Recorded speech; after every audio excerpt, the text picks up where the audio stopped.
Es común que cuando hablamos del consumo de drogas, invariablemente pensemos en el consumo de drogas ilegales.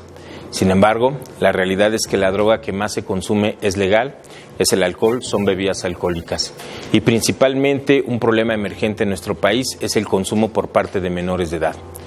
Actualmente, con los datos que tenemos de la Encuesta Nacional del Consumo de Drogas en Estudiantes, podemos ver que se ha incrementado de manera significativa el consumo de alcohol en menores de edad, llegando en el caso de mujeres y hombres a tener equiparado el consumo, el inicio de bebidas alcohólicas en este rango de edad. Gobierno de México.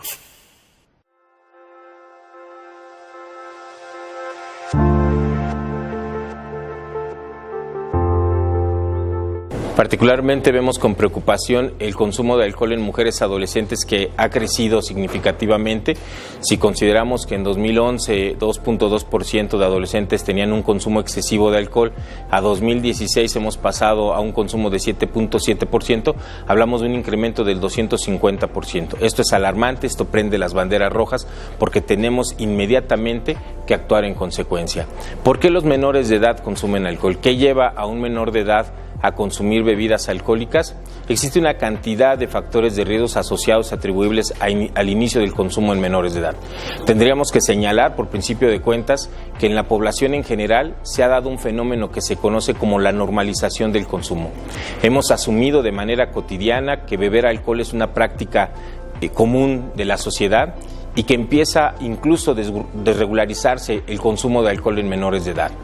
Entre las cuestiones más características para que un menor de edad consuma está evidentemente el modelamiento que recibe por parte de sus familiares cercanos, principalmente adultos. Si en casa el padre, la madre consumen, si los amigos de los primos, los tíos consumen, es común que se vaya generando una idealización al respecto del consumo y eso haga atrayente para el menor probar, interesarse en experimentar acerca del consumo de alcohol. Gobierno de México. ¿Han oído hablar del fentanilo? Es una droga narcótica sintética muy potente que se utiliza en todo el mundo para el laboratorio, para los quirófanos, para los pacientes con problemas de dolor, pero si lo utilizamos erróneamente, el fentanilo es prácticamente un veneno. Tiene una gran capacidad para generar dependencia, para generar sobredosis y para conducir a las personas a la conducta inyectora, que de por sí es muy problemático. Hay que defender el uso del fentanilo para la medicina y abatirlo por completo como droga lúdica en la población general.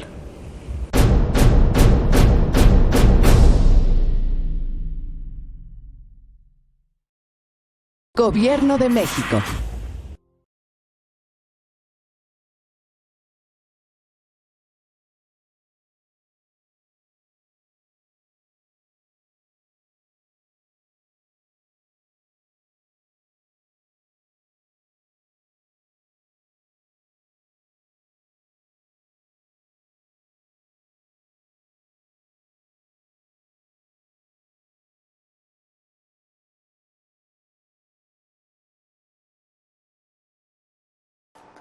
Hola, soy Sol Durant, médico psiquiatra de enlace del Instituto Nacional de Psiquiatría Ramón de la Fuente Muñiz. Estoy muy contenta de estar aquí con ustedes de manera virtual para platicar acerca de los trastornos del sueño que se han presentado debido a la pandemia por COVID-19. Seguramente muchos de ustedes han estado teniendo problemas para conciliar o mantener el sueño en esta época de gran incertidumbre. ¿Pero qué es el sueño? El sueño es una necesidad básica del organismo en la que ocurren diversas funciones de reparación, incluyendo la consolidación de la memoria. Es por esto que el sueño es vital en nuestras vidas y tenemos que procurar tener una adecuada calidad y cantidad de sueño. Pero hablar de sueño es sumamente complejo. El sueño tiene diferentes etapas. Está la fase de inducción de sueño, la fase de sueño superficial, la fase de sueño profundo y dentro de eso también tenemos los ciclos de sueño de movimientos oculares rápidos o sueño MOR o sueño REM por sus siglas en inglés. En el sueño, en los ciclos de movimientos oculares rápidos, suele haber 5 ciclos por cada noche. El primero ocurre a los 90 minutos después de conciliar el sueño y normalmente tiene una duración aproximada de 10 minutos. Conforme va pasando los ciclos, la duración de estos episodios es mucho mayor.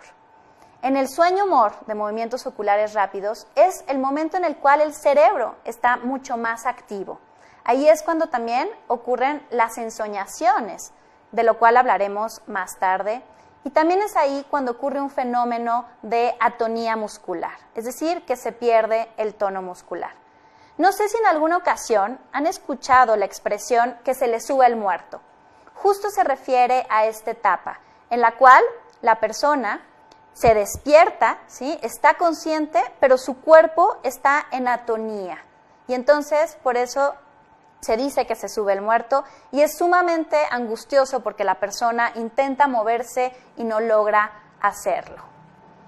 Ya que sabemos que la arquitectura del sueño es sumamente compleja, es importante recalcar que la cantidad, es decir, el número total de horas de sueño, puede variar en cada persona. Idealmente, los ciclos son de 7 a 8 horas, pero esto varía también en las etapas de la vida en la cual nos estamos encontrando.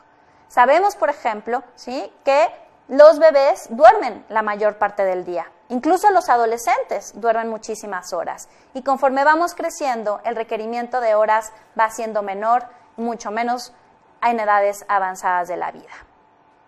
Con respecto al sueño, idealmente todas las personas deberíamos de despertar, ¿sí?, y de dormirnos a la misma hora.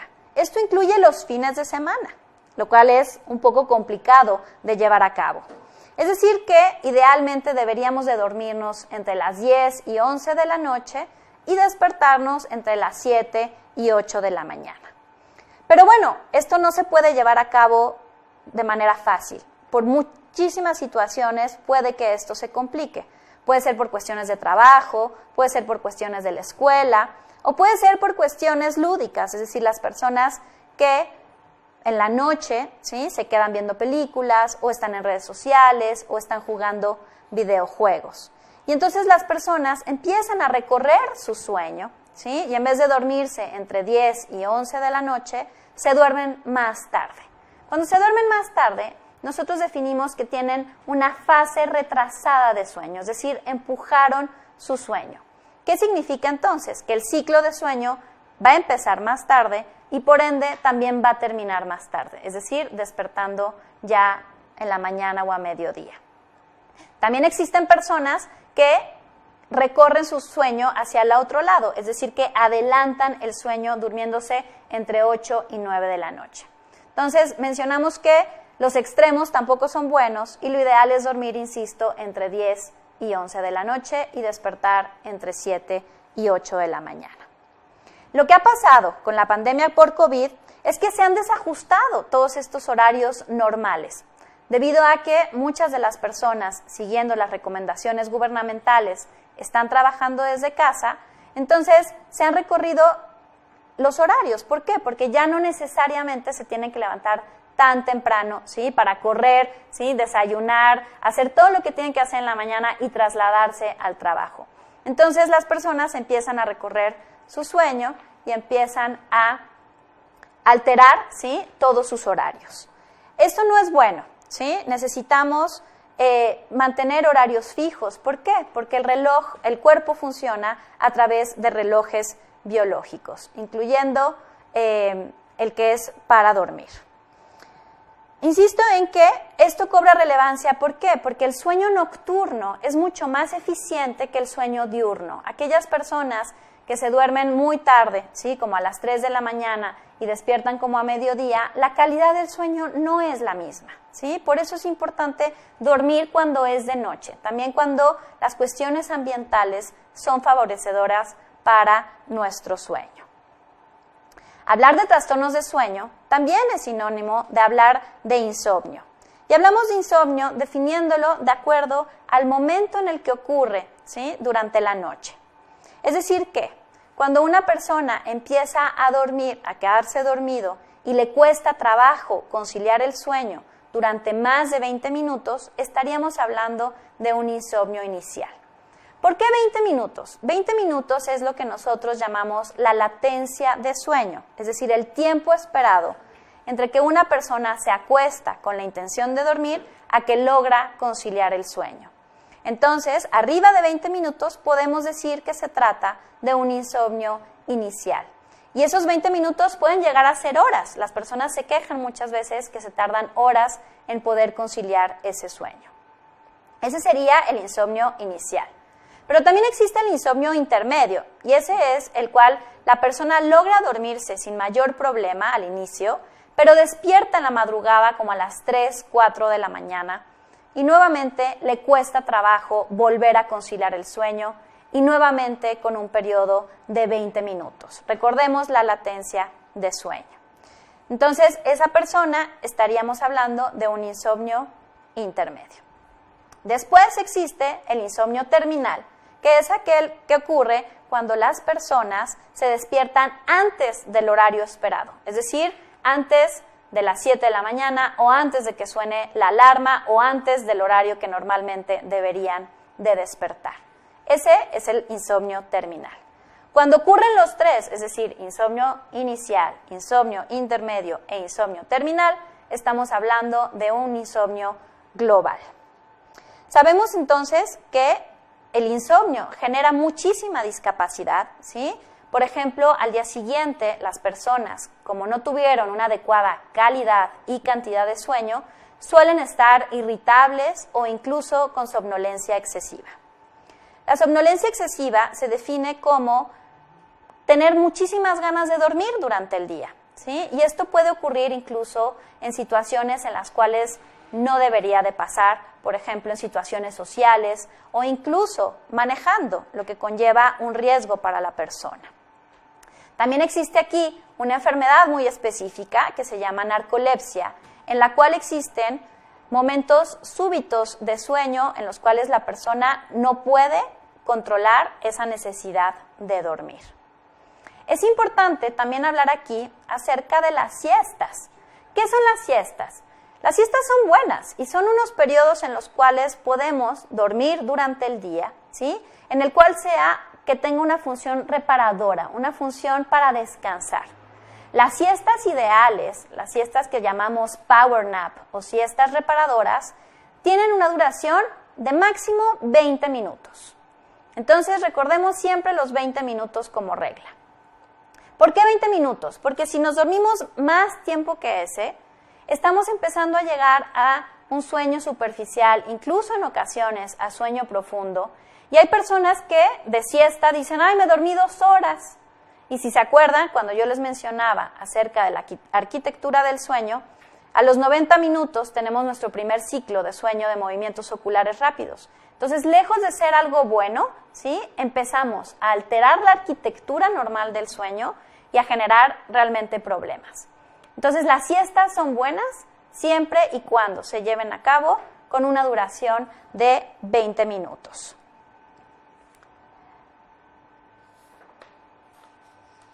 Vamos a ir a un corte en este momento.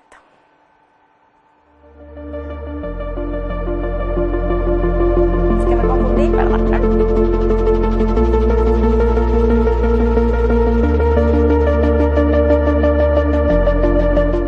La Línea de la Vida es un servicio dedicado a la atención y promoción de la salud mental, así como a la prevención, recuperación y rehabilitación de sustancias psicoactivas y emergentes. Nuestro objetivo es brindar atención personalizada a toda la población, sin distingos, incluido todo el personal de salud que en este momento en particular necesita todo el apoyo que les podamos brindar durante los 365 días del año. El apoyo es multicanal, vía telefónica, redes sociales y presencial, de manera profesional y con calidez. Además, se favorece el acceso a otros servicios de salud especializados mediante derivaciones a quien lo necesite. Gobierno de México. ¿Han oído hablar del fentanilo? Es una droga narcótica sintética muy potente que se utiliza en todo el mundo para el laboratorio, para los quirófanos, para los pacientes con problemas de dolor, pero si lo utilizamos erróneamente, el fentanilo es prácticamente un veneno tiene una gran capacidad para generar dependencia, para generar sobredosis y para conducir a las personas a la conducta inyectora, que de por sí es muy problemático. Hay que defender el uso del fentanilo para la medicina y abatirlo por completo como droga lúdica en la población general.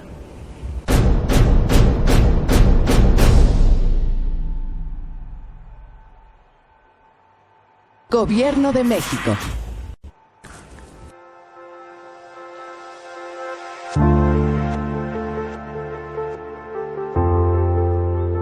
Particularmente vemos con preocupación el consumo de alcohol en mujeres adolescentes, que ha crecido significativamente.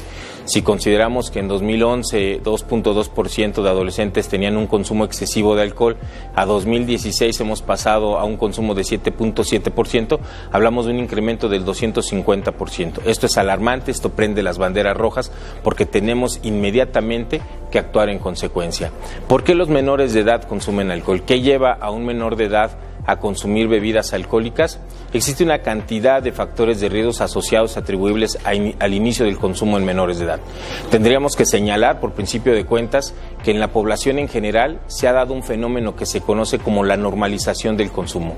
Hemos asumido de manera cotidiana que beber alcohol es una práctica común de la sociedad, y que empieza incluso a desregularizarse el consumo de alcohol en menores de edad. Entre las cuestiones más características para que un menor de edad consuma está evidentemente el modelamiento que recibe por parte de sus familiares cercanos, principalmente adultos. Si en casa el padre, la madre consumen, si los amigos de los primos, los tíos consumen, es común que se vaya generando una idealización al respecto del consumo, y eso haga atrayente para el menor probar, interesarse en experimentar acerca del consumo de alcohol. Ya no va a haber. Gobierno de México. Otra alteración que está ocurriendo con mucha frecuencia a raíz de la pandemia por COVID es con relación a las ensoñaciones y aquellas que tienen un contenido negativo o angustioso, y las llamamos pesadillas. Como les decía, las ensoñaciones ocurren en la fase de movimientos oculares rápidos. Nos preguntaban en el chat un poco más acerca de esta fase, y así se denomina, ¿sí? Insisto en que es una fase en la cual existe muchísima actividad cerebral, ¿sí? Y obviamente no somos conscientes, pero lo que ocurre es que hay un movimiento rápido de los ojos, completamente involuntario, pero parte de, y la tonía muscular que les mencionaba. Entonces, en este periodo, en los ciclos de sueño REM, es cuando ocurren las ensoñaciones, y en aquellas que son de contenido negativo o angustioso, que denominamos pesadillas. Quiero aclarar que todos siempre tenemos ensoñaciones. Hay personas que dicen, es que yo nunca sueño. Eso no es cierto, ¿sí? Lo que sucede es que cuando nos acordamos de nuestros sueños o de nuestras pesadillas, tuvimos un micro despertar que hizo que hiciéramos consciente el contenido de esa ensoñación o de esa pesadilla, ¿ok? Pero nada más para aclarar que todos siempre tenemos ensoñaciones, porque es parte normal de la arquitectura del sueño y de las funciones de nuestro cerebro al dormir. Ya hablamos de algunas situaciones que pueden ocurrir en el sueño, pero entonces, ¿qué podemos hacer para mejorar nuestra calidad y cantidad de sueño? Lo primero que tenemos que hacer es establecer rutinas. Insisto en que hay que tener horarios fijos para tener nuestras actividades, incluyendo horarios para acostarnos y para despertarnos. Lo mismo sucede para la alimentación.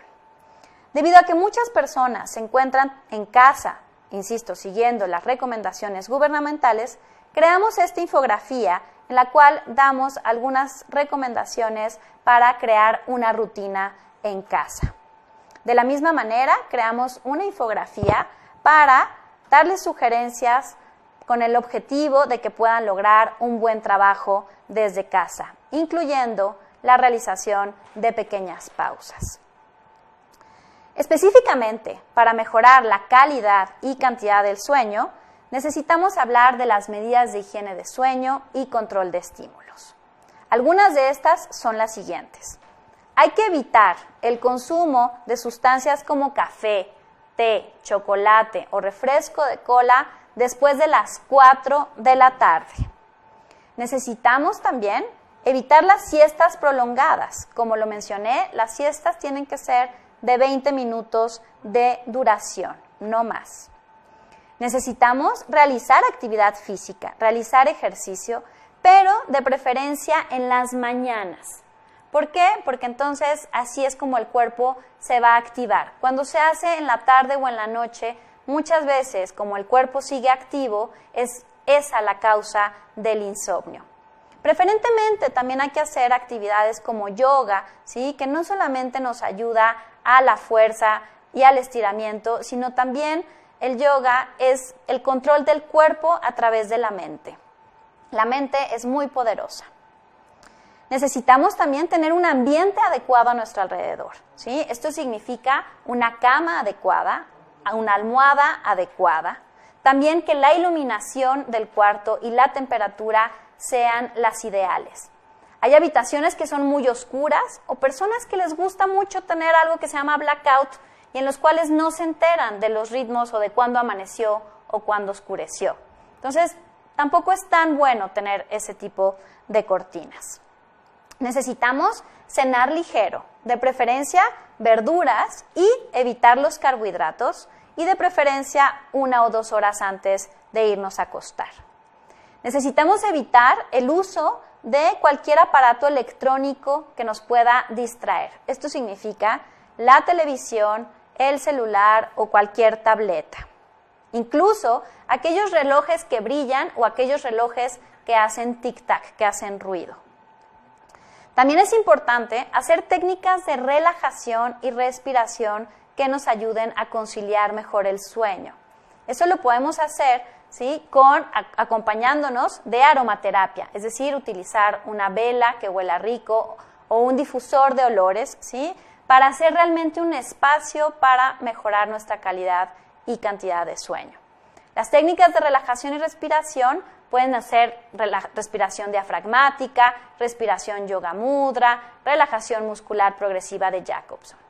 Afortunadamente, y con el uso de las tecnologías, existen muchas aplicaciones que ya tienen sesiones de relajación y sesiones para empezar a conciliar el sueño, como Headspace, Calm y otras.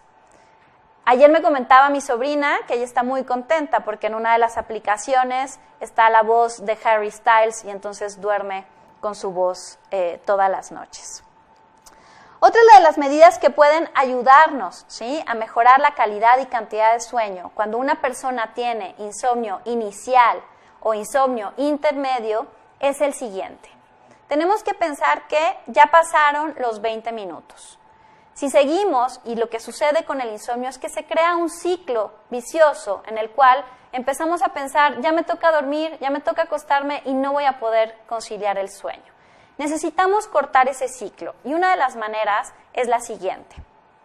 Calculamos 20 minutos, ¿sí? No vemos el reloj, no prendemos el celular y hay que levantarse de la cama. Idealmente hay que salirse de la cama e irse a otra habitación. Esto con la luz apagada, obviamente con mucho cuidado, ¿sí? Y en esa otra habitación hay que tener una silla incómoda, es decir, no cómoda, ¿ok? Hay que tener una lámpara de buró chiquita, no la luz del espacio general, una lámpara chiquita que dé poca luz, ¿sí? Y hay unos focos que dan luz no solamente opaca, sino que tienen negro abajo para dar menos luz. Entonces estamos en nuestra silla incómoda con nuestra lamparita de buró y hay que hacer algo aburrido. ¿Qué es algo aburrido? Para mí, leer la Constitución mexicana es aburridísimo. Pero bueno, puede ser otra cosa. Puede ser la historia de Mesopotamia, puede ser cualquier otro libro, ¿sí? Pero no puede ser la novela que nos encanta porque entonces nos vamos a quedar picados. Tiene que ser algo que no nos guste, ¿sí? Entonces, una vez que nos da sueño y empezamos a cabecear, apagamos la luz y nos regresamos a nuestra cama. Si otra vez, estando en la cama, no se logra conciliar el sueño, se vuelven a calcular 20 minutos, ¿sí? Y nuevamente uno se levanta de la cama y hace lo mismo. La primera noche muy probablemente las personas se van a tener que levantar 3, 4 veces, ¿sí? Pero poco a poco la mente y el cuerpo van a entender que la cama es para dormir, ¿sí? Entonces, esta es una manera que nos sirve para cortar el ciclo del insomnio. Es importante recordar que la cama, ¿sí?, únicamente es para dormir y tener actividad sexual. La cama no es para ver la tele, para leer, para comer, para hacer tarea, para absolutamente nada, ¿sí? Y esto también es importante para que entonces la mente y el cuerpo entiendan que esas son las funciones de la cama. Entonces, bueno, esas son las medidas no farmacológicas y son el primer paso para atender los trastornos del dormir. Pero en ocasiones se necesitan fármacos. Estos idealmente tienen que ser indicados y supervisados por un profesional de la salud y de estos definitivamente un médico psiquiatra. Entonces, si vemos que pusimos todo esto en práctica y aún así no mejora nuestra calidad y cantidad de sueño, existen opciones farmacológicas, pero que tienen ciertos asegúnes y que deben de ser, insisto, supervisadas por los profesionales. Recordemos entonces que dormir es crucial para la mente y para el cuerpo y necesitamos cuidarlo. Con esto terminamos la transmisión del día de hoy. Espero que haya sido un tema de interés para ustedes. Y aquí les comparto la página de Mentalizarte, el proyecto de difusión en temas de salud mental que tenemos en el Instituto Nacional de Psiquiatría Ramón de la Fuente, donde hablamos acerca de estos temas de trastornos del sueño, pero hablamos también de muchos otros temas, este mes en particular, acerca de los trastornos de ansiedad. Y aquí también quiero agradecer a mis colaboradoras, la doctora Carmen Warner y la licenciada Fernanda Mota, quienes colaboran en este proyecto y me ayudaron a hacer los gráficos de esta presentación. Muchísimas gracias y nos vemos pronto.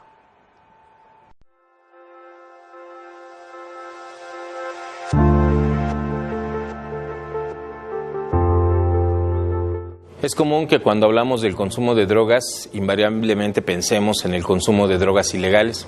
Sin embargo, la realidad es que la droga que más se consume es legal, es el alcohol, son bebidas alcohólicas. Y principalmente un problema emergente en nuestro país es el consumo por parte de menores de edad. Actualmente, con los datos que tenemos de la Encuesta Nacional del Consumo de Drogas en Estudiantes, podemos ver que se ha incrementado de manera significativa el consumo de alcohol en menores de edad, llegando en el caso de mujeres y hombres a tener equiparado el consumo, el inicio de bebidas alcohólicas en este rango de edad. Gobierno de México.